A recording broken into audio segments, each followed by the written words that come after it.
Hello guys, কি অবস্থা সবার? আশা করি সবাই অনেক ভালো আছেন। তো আজকে হচ্ছে আমার 90 ডে ট্রেডিং চ্যালেঞ্জের দ্বিতীয় দিন। তো আজকে আমি আপনাদের কিছু বিষয় জানাবো। সেটা হচ্ছে আমার স্ট্র্যাটেজি কি, এটা কিভাবে কাজ করে, এটার অ্যাকুরেসি কত এবং এটাতে কিভাবে ট্রেড নিতে হয়। তো আমি মূলত ট্রেড করি একটা সিম্পল প্যাটার্নে, সেটা হচ্ছে হেড অ্যান্ড শোল্ডার। এটা অলমোস্ট সবাই জানে। আমি মূলত এই প্যাটার্নে শুধুমাত্র ট্রেড করি এবং এটা আমার ভালো লাগে। তো এবার আসেন এটা কীভাবে কাজ করে। তো প্রথমে মার্কেট যেমন একটা সাইডওয়েজ ট্রেন্ডে থাকে, তারপর মার্কেট একটা র্যালি ধরে আপের দিকে যায়, যাওয়ার পরে হালকা একটু ফ্ল্যাক্সেশনের মাধ্যমে নিচে আসে, আসার পর হায়ার হাই থেকে হায়ার লো তৈরি করে আবার উপরে যায় এবং উপরে যাওয়ার সময় এই প্রিভিয়াস হাই ব্রেক করে তারপরে যায়। হ্যাঁ, তো যাওয়ার পরে উপরেও বাধাগ্রস্ত হয়, রেজিস্ট্যান্সের মতো তৈরি করার পর হালকা একটু ঘুরে ফিরে অথবা একটা স্পাইক দেওয়ার পরে আবারও নিচে চলে আসার পর আবারও এই লাইনের আশেপাশে আসার চেষ্টা করে, এসে থেমে যায়। তো নিচে আসার পরে আবারও পুনরায় মার্কেট উপরে ওঠার চেষ্টা করে, উঠে যে প্রিভিয়াস যে শোল্ডার আছে অথবা কাঁধ আছে, কাঁধের মতো এই পর্যন্ত এসে আবারও ফ্ল্যাক্সেশন করে যখন নিচে আসতে শুরু করে, তো তখন সবাই এখান দিয়ে একটা লাইন টানে অথবা চোখের আন্দাজে এখান থেকে তারা ট্রেড প্ল্যান করে। তো এখানে ট্রেডাররা মূলত দুইভাবে এন্ট্রি নেয়। একটা হচ্ছে কেউ এইভাবে রিটেস্টের অপেক্ষা করে, কেউ আবার সোজা ডাইরেক্ট ট্রেড নিয়ে নেয়। তো ট্রেড নিলে মূলত এই পর্যন্ত থাকে টার্গেট 1:2 বা 3 আশেপাশে, কিন্তু হেড অ্যান্ড শোল্ডারে 1:3 এর বেশি সবসময় প্রফিট দিয়ে থাকে, অর্থাৎ রিস্ক টু রিওয়ার্ড রেশিও। তো এখানে যদি এন্ট্রি থাকে তাহলে এসএল হয় ধরেন যে এই পর্যন্ত এবং টার্গেট থাকে এই পর্যন্ত। তো এটা হচ্ছে মূলত হেড অ্যান্ড শোল্ডার প্যাটার্নের কাজ করার ধরন। এবার আসি এই হেড অ্যান্ড শোল্ডার প্যাটার্নের অ্যাকুরেসি কত। তো অনলাইনের তথ্য মতে এটার অ্যাকুরেসি 81%। তো মার্কেটে যখন আপনি কাজ করবেন তখন এই 81% না পাওয়ার চান্সই বেশি, কারণ এত সাকসেস রেট যদি হতোই তাহলে সবাই এটাই ফলো করতো। আসলে বাস্তবে এত হাই সাকসেস রেট পাওয়া যায় না, এত অ্যাকুরেসি পাওয়া সম্ভব না বলতে গেলে, কিন্তু এটার সাকসেস রেট অনেক বেশি থাকে, এটা আমার জানা। তো আমি যদি আবারও একটা ফাইনাল ব্রেকডাউনের মাধ্যমে আপনাদের বোঝাতে চাই, তাহলে মার্কেট এইভাবে উঠতে হালকা একটু বাধাগ্রস্ত হয়ে নিচে আসে হায়ার হাই থেকে হায়ার লো বানায়, তারপরে আবারও প্রিভিয়াস হায়ার হাই ব্রেক করার পরে উপরে যায়, গিয়ে আবার একটা মাথা তৈরি করার পর আবারও নিচে আসার পর প্রিভিয়াস লাইনের সোজাসুজি বা একটু আশেপাশে থেকে আবার উপরে চেষ্টা করে, উঠে এইভাবে মূলত হেড অ্যান্ড শোল্ডার প্যাটার্নটা এইভাবে তৈরি হয়। আমি এইভাবে দেখাচ্ছি এতটাই অ্যাকুরেট হবে এমন কোনো কথা না, একটু এদিক সেদিক হতে পারে। যদি আমি আপনাদের প্যাটার্নটা দেখাই, তো আমি যদি আপনাদের হেড অ্যান্ড শোল্ডার প্যাটার্নটা দেখাতে চাই, তাহলে দেখেন এই যে বিভিন্ন রকম স্টাইলে মূলত এই হেড অ্যান্ড শোল্ডার প্যাটার্নটা তৈরি হয়। এটা কখনো আমার দেখানো প্যাটার্নের মতো এত স্মুথ বা এত সুন্দর দেখতে হয় না, একটু এদিক সেদিক হয়। যেমন এই যে দেখেন কীরকম, আবার এই যে দেখেন কীরকম, এই যে কিন্তু একটা জিনিস দেখে আপনি ক্লিয়ারভাবে বুঝতে পারবেন যে এটার একটা কাঁধ বা ঘাড় আছে, একটা মাথা আছে এবং অপর আরেকটি ঘাড় বা মাথা আছে, ঘাড় বা কাঁধ আছে। তো এই তিনটা জিনিস দেখে বুঝতে পারবেন। তো হেড অ্যান্ড শোল্ডারের মতোই আরেকটা কাছাকাছি প্যাটার্ন হচ্ছে ট্রিপল টপ। এরকম ট্রিপল টপ প্যাটার্নের একটা ধর্ম কি, যে তার তিনটা মাথায় মোটামুটি প্রায় এক জায়গায় এসে ক্লোজ বা ওই ফ্ল্যাক্সেশন দেখতে পারবেন, কিন্তু হেড অ্যান্ড শোল্ডারের মাথাটা হয় আর একটু উঁচু। এটাই হচ্ছে মূল পার্থক্য, কিন্তু দুইটার এন্ট্রি বলতে গেলে প্রায় সেম। এই যে বটম ব্রেক হলেই সঙ্গে সঙ্গে এখান থেকে কেউ ডাইরেক্ট ট্রেড নিয়ে নেয়, আবার যারা একটু ধৈর্যশীল তারা একটু রিটেস্টের অপেক্ষা করে তারপরে হচ্ছে এন্ট্রিটা নেয়। তো রিটেস্টের পর এন্ট্রি নেওয়াটাই বেটার। তো এই প্যাটার্নে মূলত আমি ট্রেড করে থাকি এবং এটা আমার খুব বেশি পছন্দ। তো চলেন এখন এই প্যাটার্ন অনুযায়ী আমরা মার্কেটে ট্রেড করব। তো আমি মূলত এক্সনেসের অ্যাকাউন্টটা লগ ইন করে নিছি এবং এই যে দেখেন এখানে নামও দিয়ে দিয়েছি 90 ডে ট্রেডিং চ্যালেঞ্জ, এবং স্টার্টিং ব্যালেন্স হচ্ছে $100, যেটা আমি আগের ভিডিওতে বলছি যে আমি $100 দিয়ে শুরু করব এবং এটাকে আমি টিকানোর চেষ্টা করব, ম্যানেজ করার চেষ্টা করব।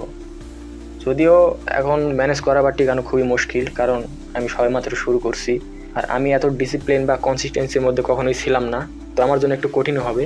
তো যাই হোক, আমরা মার্কেটে যাওয়ার আগে একবার আমাদের রুলসে চোখটা বুলিয়ে নিই। তো আমার রুলস দেখা কমপ্লিট, এখন চলেন মার্কেটে এন্ট্রি করা যাক। তো আমরা চলে আসলাম এক্সনেসের ওয়েব টার্মিনালে। এখানে দেখেন 1 মিনিটের চার্ট ওপেন করা আছে। তো এই হেড অ্যান্ড শোল্ডার প্যাটার্ন কিন্তু পাওয়া খুবই মুশকিল একটা ব্যাপার। এই দেখেন, যদি একদম মাইক্রো ট্রেন্ডে যদি দেখেন, এখানে কিন্তু একটা head and shoulder pattern create হয়েছে। দেখেন হালকা পাতলা, কিন্তু হেড অ্যান্ড শোল্ডারের লজিক একরকম দেখলেও কিন্তু এটা কাজ করবে অন্যভাবে। কারণ হেড অ্যান্ড শোল্ডারের একটা ধর্ম হচ্ছে এইভাবে তো তৈরি তো হবে, কিন্তু এটা কোনো সময় ব্রেক করা যাবে না। কারণ যে এইভাবে ব্রেক করে নিচে চলে গেল তারপরে উঠলো, রিয়েল মার্কেটে এরকম হতে পারে, কিন্তু আমরা যদি হায়ার অ্যাকুরেসি নিতে চাই তাহলে এইরকম মানে সুন্দর প্যাটার্ন খুঁজতে হবে। আর হেড অ্যান্ড শোল্ডার আমি আমার দেখা মতে অনেক প্রকারেরই হয়, যেমন ধরেন যে এইরকমও হয়, এখান থেকে এসে এরকমভাবে চলে যায়, কিন্তু এটা আলাদা ধরনের প্যাটার্ন হয়ে গেল। আবার এরকম ধরনের হয়, কখনো কখনো আবার এইরকম ধরনের হয়, কখনো ট্রিপল টপের মতো এরকমও হয়, বিভিন্ন ধরনের হয়, কিন্তু আমরা সবসময় পারফেক্ট টাই খোঁজার চেষ্টা করব। এই যে দেখেন, এখানে একটা হেড অ্যান্ড শোল্ডার প্যাটার্ন তৈরি হতে লাগছিল, কিন্তু পুরোপুরি ভ্যালিড হতে পারেনি। পুরোপুরি ভ্যালিড হতে গেলে এই পর্যন্ত তার আশা লাগতো, এবং এসে তারপরে আমরা এখানে ট্রেড প্ল্যান করতে পারতাম। তো এটা এমন একটা রেয়ার প্যাটার্ন যেটা সবসময় মার্কেটে মিলে না এবং থাকে না। তো একটু খোঁজাখুঁজির পর এই যে ইউরো ইউএসডি মার্কেটে আমরা প্রিভিয়াসলি ঘটে যাওয়া একটা প্যাটার্ন পাইলাম। এই যে দেখেন, ঠিক সেম একই জিনিস, একরকমই প্যাটার্ন দেখতে, কিন্তু হালকা একটু এদিক সেদিক হয়েছে, কিন্তু দিন শেষে দেখেন প্রায় একই স্টাইলটা, কিন্তু একই, যদিও অনেক ছোটো টাইম ফ্রেমে এবং অনেক ছোটো সাইজ, তারপরে কিন্তু স্টাইলটা একই। এবং এই যে এখানে দেখেন, এখানে কিন্তু সেম একই ঘটনাটাই ঘটছে। এই যে, কিন্তু এখানে আবার 100% পারফেক্টলি এই হেড অ্যান্ড শোল্ডার প্যাটার্নটা তৈরি হয়নি, একটু ডান সাইড একটু ঝামেলা আছে, আমার খুঁজতে একটু দেরি হয়ে গেছে। দেখেন ইউএসডি সিএডি মার্কেটে দেখেন একদম 100% সেমভাবে হেড অ্যান্ড শোল্ডার প্যাটার্নটা কাজ করতেছে, এবং স্টিল এটা রানিং, এটা লাইভ মার্কেট। তো আমার মিস হয়ে গেছে, নইলে আমার এই জায়গায় এন্ট্রি থাকতো, এই যে ডোজি ক্যান্ডেলের এই জায়গায়, এখানে আমার এন্ট্রি থাকতো এবং হালকা পাতলা কিছু প্রফিটও চলে আসতো। তো একটা লাইভ এক্সাম্পল আপনারা পেয়ে গেলেন যে আসলে লাইভ মার্কেটে দেখতে কীরকম হয়। তো এটা হচ্ছে সেই হেড অ্যান্ড শোল্ডার প্যাটার্ন, খুবই সিম্পল একটা প্যাটার্ন, খুবই সিম্পল একটা স্ট্র্যাটেজি। তো এই প্যাটার্নটা পুরোপুরি প্রায় কমপ্লিট হয়ে গেছে, যার কারণে এখানে আর কোনোভাবে এন্ট্রি করা যাবে না।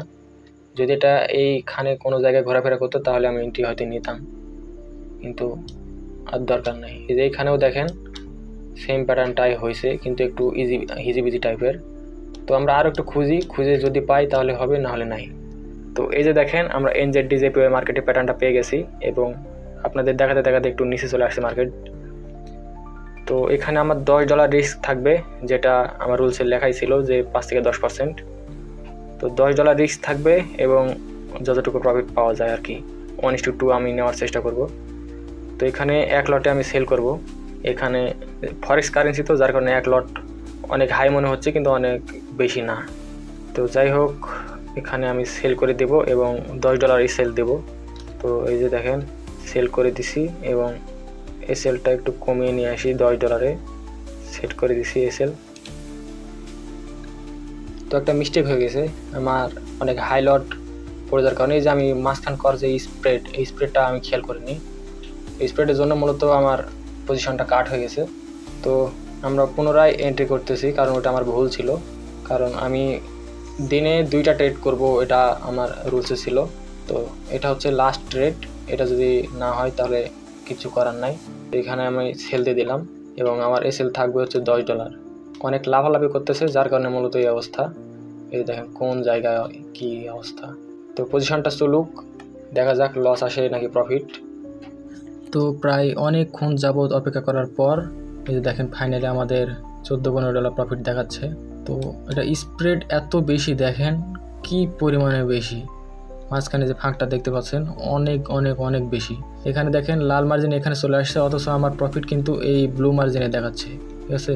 তো এই ব্লু মার্জিন যখন এই লেভেলে আসবে তখন আমার $20 প্রফিট হবে। তো আমার মনে হয় না যে অত নিচে আসতে পারে, কারণ এটা অনেক লোয়ার টাইম ফ্রেমে। আর হেড অ্যান্ড শোল্ডারের যে ধর্ম সেটাই হচ্ছে ম্যাক্স টু ম্যাক্স তারা এই লেভেলে আসবে। এই লেভেলে আসবে, স্পাইক দিলেও এই পর্যন্ত আসবে, কিন্তু আমার মনে হয় না যে মানে পুরোপুরি প্রফিটটা পাবো। যার কারণে আমার মনে হচ্ছে যে ক্লোজ করে দেওয়া উচিত। যদিও প্রথমে একটা ভুলের জন্য আমার $10 লস গেছে, তো আমি চেষ্টা করব অনেক বেশি নেওয়ার, কিন্তু লোভও করা যাবে না। এই যে দেখেন অলরেডি 15+ হয়ে গেছে, তো আমি 14 থেকে ক্লোজ করে দিয়েছি, আর বেশি আমার দরকার নাই একদম। আর একটু যেতে পারে, যাই হোক আমার অত বেশি দরকার নাই। তো এই যে দেখেন আমার $89 হয়ে গেছিল শুধুমাত্র একটা ভুলের জন্য, এবং ফাইনালি দেখেন $104। অর্থাৎ আজকে একটা ট্রেডে লস খাইছি, আর একটা ট্রেডে $4.41 আমি প্রফিট করছি। তো যদি আপনাদের হিস্টোরিটা দেখায়, এই যে দেখেন এটা আমার ভুলে লস গেছিল, নইলে কিন্তু ধরেন যে $15 আজকে প্রফিট থাকতো। এটা আমি এক লট মানে ভুল করে মারছিলাম, এবং এই যে স্প্রেডটা আমি দেখি না, আমি শুধু এই রেড মার্জিনের দিকে তাকাইছিলাম এবং এটা আমি খেয়াল করিনি, যার কারণে মূলত আমার এই লসটা গেছে। তো যাই হোক, আজকে আপনারা দেখলেন যে হেড অ্যান্ড শোল্ডার প্যাটার্নটা আমার কেন এত বেশি পছন্দ। তো যাই হোক, আজকে আপনারা দেখলেন যে হেড অ্যান্ড শোল্ডার প্যাটার্নটা কীভাবে কাজ করে এবং আমার স্ট্র্যাটেজি কী ইত্যাদি ইত্যাদি বিষয়ে আপনারা জানলেন, এবং আমি একটা লাইভ ট্রেড করেও দেখালাম। যদিও একটা ভুলের জন্য লস গেছিলো, সেটা কোনো ব্যাপার না, অলরেডি আমি রিকভার করে প্রফিটে চলে আসছি। তো হেড অ্যান্ড শোল্ডার প্যাটার্ন পাওয়াটা খুবই মুশকিল, যদিও আমি এত লোয়ার টাইম ফ্রেমে ট্রেড করি না কখনোই। আমি 10 মিনিট 15 মিনিট টাইম ফ্রেমে ট্রেড করি, অনেক মানে কয়েক ঘন্টার, 8-10-20 ঘন্টার মতো এরকম ট্রেড। কোনো ট্রেড আমার 2 দিন 3 দিন 4 দিন যাবত চলে। তো আমি ওইরকম লং ট্রেড করে অভ্যস্ত, এত শর্ট ট্রেড আমি করি না, যার কারণে প্রফিটের সংখ্যাও অনেক কম হয়ে গেছে। তো যাই হোক, এতক্ষণ ধরে যারা ভিডিওটি দেখলেন তাদেরকে অসংখ্য ধন্যবাদ। যদি আপনারা আমাকে সাপোর্ট করতে চান তাহলে like, comment, share and subscribe করবেন। তো দেখা হবে আগামীকাল নতুন একটা দিনের সঙ্গে, ততক্ষণ বাই বাই।